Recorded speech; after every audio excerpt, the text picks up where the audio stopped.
नमस्कार. मी आज तुम्हाला विश्वामित्र ऋषींची गोष्ट सांगणार आहे. मागच्या व्हिडिओत मी तुम्हाला बोलले होते, की मी विश्वामित्र ऋषींबद्दल बोलणार आहे. त्यांचं आगमन कसं झालं, काय आहे, ते सगळं आता ह्या व्हिडिओत पुढच्या मी सांगत आहे.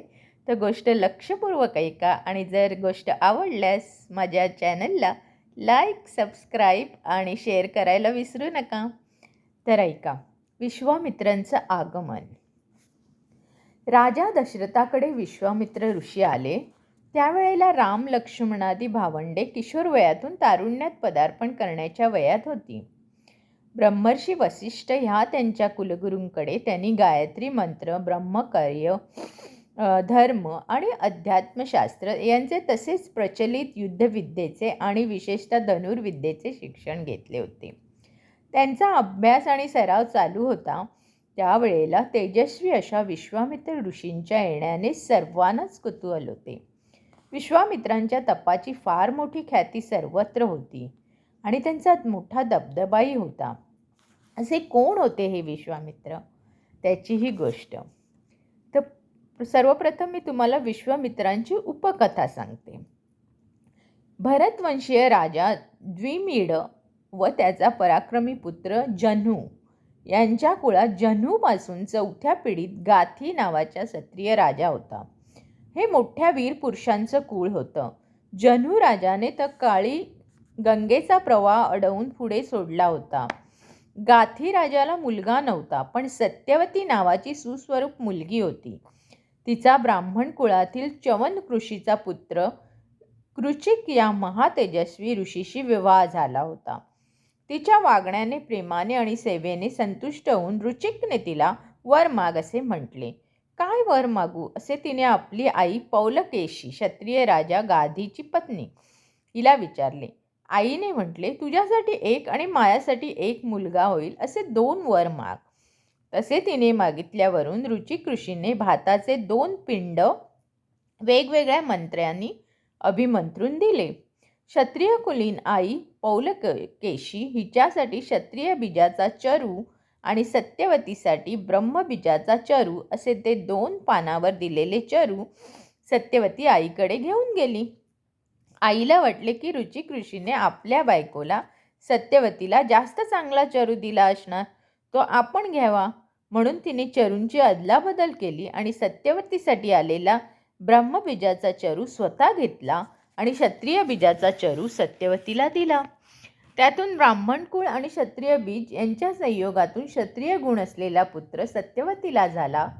तोच जमदग्नी भगवान परशुरामाचा पिता आणि तिच्या क्षत्रिय कुळ असलेल्या मातेला गाधी पत्नी पौलकोशीला ब्राह्मबीजापासून झालेला पुत्र हा विश्वामित्र. कुळ क्षत्रिय असले तरी ब्राह्मबीजामुळे त्याची वृत्ती ब्रह्मज्ञानाची प्राप्ती करून घेण्याकडे होती.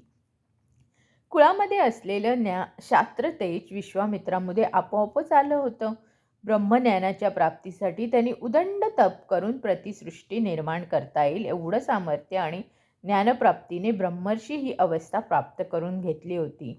ब्राह्मतेज आणि शास्त्रतेज एकटवलेले विश्वामित्र दशरथ राजासारख्या पराक्रमी चक्रवर्ती राजाकडे कुठेतरी जाता जाता सहज म्हणून आलेले नव्हते, तर मुद्दाम आले होते. ते महत्त्वाचं कारण काय असावं बरं?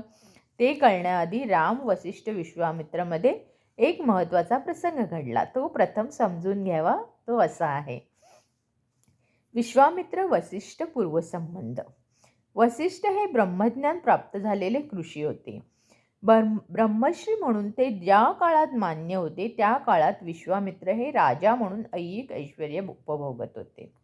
विश्वामित्रांमध्ये ज्ञानाची ओढ आणि राजघराण्यातील शास्त्रतेज या दोन्ही गोष्टींचा आविर्भाव होता. एकाच प्रसंगी राजा विश्वामित्र वसिष्ठ ऋषींच्या आश्रमात गेला असताना तेथील शांतमय प्रसन्न वातावरण, पवित्र या सगळ्या गोष्टी त्याच्या मनात भरल्या. त्याच्याबरोबर वसिष्ठांजवळ असलेली कामधेनूमध्ये देखील त्याच्या डोळ्यात भरली. या कामधेनूपासून सर्व इच्छित गोष्टी प्राप्त होत असत. त्यामुळे वसिष्ठ ऋषी राजा विश्वामित्र आणि त्यांच्या सर्व सैन्यांचा सत्कार करू शकले होते. त्यांनी त्यांना अनेक उत्तम पदार्थ देऊ केले होते. विश्वामित्राने कामधेनूला बळजबरीने नेण्याचा प्रयत्न सुरू केला तेव्हा ती वसिष्ठांना शरण गेली आणि त्यांनी आपले रक्षण करावे अशी तिने त्यांची प्रार्थना केली. वसिष्ठ ऋषी म्हणाले, मी कशाचाही लोभ धरू शकत नाही. तुला हवं तर तू स्वतःच रक्षण कर. कामधेनूने स्वतःतून मैलस्य स्नेन निर्माण केलं. ते नियमबाह्य आणि क्रूरपणे लढत त्या सैन्याने विश्वामित्राचा पराभव केला. विश्वामित्राच्या हे लक्षात आलं की वसिष्ठांवरील प्रेम आणि आश्रमातील सात्विक वातावरण यापासून दूर जाऊ नये असं कामधेनूला वाटलं. या सर्व गोष्टीचं जे मूळ कारण ते म्हणजे वसिष्ठांची ज्ञानपूर्णता, त्यांचं ब्राह्मतेज. आपणही ते मिळवून ब्रह्मर्षी व्हावं असं विश्वामित्रांना वाटलं. त्यासाठी विश्वामित्रांनी उदंड तप केलं. तपाचं मोठं सामर्थ्यही त्यांना प्राप्त झालं. ऋषी झालेल्या राजा म्हणून त्यांनी लोक राजश्री म्हणू लागले. पण तरीही त्यांचं समाधान झालं नाही, कारण त्यांना राजश्री नव्हे तर ब्रह्मर्षी व्हायचं होतं. वसिष्ठांसारखं ज्ञानी व्यक्तीशी स्पर्धा करणाऱ्या व्यक्तीला ज्ञान प्राप्त होणे दुरापास्तच असतं, कारण स्पर्धावृत्तीच त्यांच्या ज्ञानप्राप्तीच्या आड येत असते. या स्पर्धावृत्तीतून विश्वामित्राने वसिष्ठांवर अनेक आघात केले. त्यांचे सर्व पुत्र मारले जावेत अशी योजना करणं हा त्यांच्यावरील सर्वात मोठा आघात होता. पण तरीही वसिष्ठांनी विश्वामित्रांचे अहित चिंतले नाही. या सर्व गोष्टीचा आणि केलेल्या तपाचा संयुक्त परिणाम म्हणून विश्वामित्र सखोल चिंतन आणि साधना करीत करीत ज्ञानाच्या योग्यतेला आले. ज्ञानाची पातळी ज्ञानीच जाणू शकतात. विश्वामित्रांना सर्वश्री ब्रह्मश्री म्हणून त्यांचं समाधान झालं नव्हतं. जर वसिष्ठ आपल्याला ब्रह्मर्षी म्हणतील तरच ती योग्यता आपल्याला प्राप्त झाली आहे असं समाजात हे विश्वामित्रांनी स्वतःशी ठरवून टाकले होते.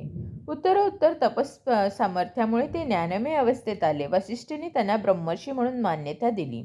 राजा दशरथाच्या राजसभेत पोचण्यासाठी विश्वामित्र जेवढा दूरचा प्रवास करत आले होते त्याआधी हा केवढा तरी मोठा जीवन प्रवास त्यांना घडला होता. विश्वामित्रांना रामाची प्रार्थना.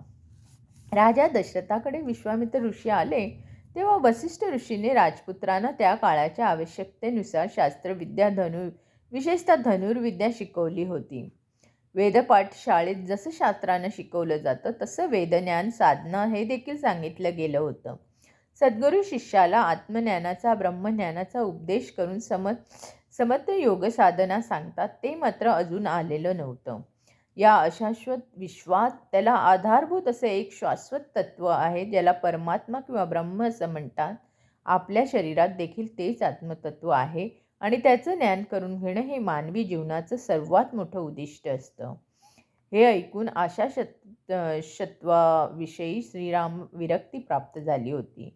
राम तशा स्थितीत असताना विश्वामित्र ऋषींसारखे मोठे ज्ञानी पुरुष आले आहेत हे पाहून त्यांच्या दर्शनासाठी हे राजपुत्र त्यांच्यापाशी गेले.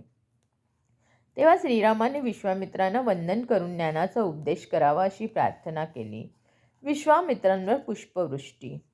श्रीरामाच्या रूपाने श्री विष्णूच अवतरले आहेत याचे ज्ञान विश्वामित्रांना होतेच. रामाला उपदेश करून त्यांना ईश्वराचे त्याच्या या अवतार कालातील गुरु होणे शक्य होणार होते. शिवाय श्रीराम हे दशरथाच्या मोठ्या राजवैभवाचे वारस होते. ते ज्येष्ठ असल्याने ह्या राजाचे अधिपती तर होणारच होते, पण पराक्रमाने चक्रवर्ती सम्राट देखील होणारच होते. अशा सम्राटांचा गुरु होऊन राजमान्यता मिळणार होती. तसेच पूर्वकाळात त्यांच्या वसिष्ठांची जी स्पर्धा होती तिच्याकडे पाहता रामाच्या प्रार्थनेनुसार त्यांचा शिष्य म्हणून सरळ स्वीकार करून वसिष्ठांवर कुरघडी करता येणार होती. पुढचा प्रसंग काय होता हे पाहायला सर्वजण उत्सुक होते. रामाच्या प्रार्थनेवर विश्वामित्र म्हणाले, रामा, ज्ञानप्राप्तीसाठी ज्ञानाच्या उपदेशासाठी तू मला प्रार्थना करीत आहेस, पण तुला या ब्रह्मज्ञानाचा उपदेश करायला तुमचे कुलगुरू वसिष्ठच समर्थ आहेत. तू त्यांच्याकडूनच उपदेश ग्रहण कर. असं वर्णन आहे की या विश्वामित्रांच्या वाक्यानंतर देवांनी ऋषींनी धन्य धन्य म्हणून विश्वामित्रांवर पुष्पवृष्टी केली.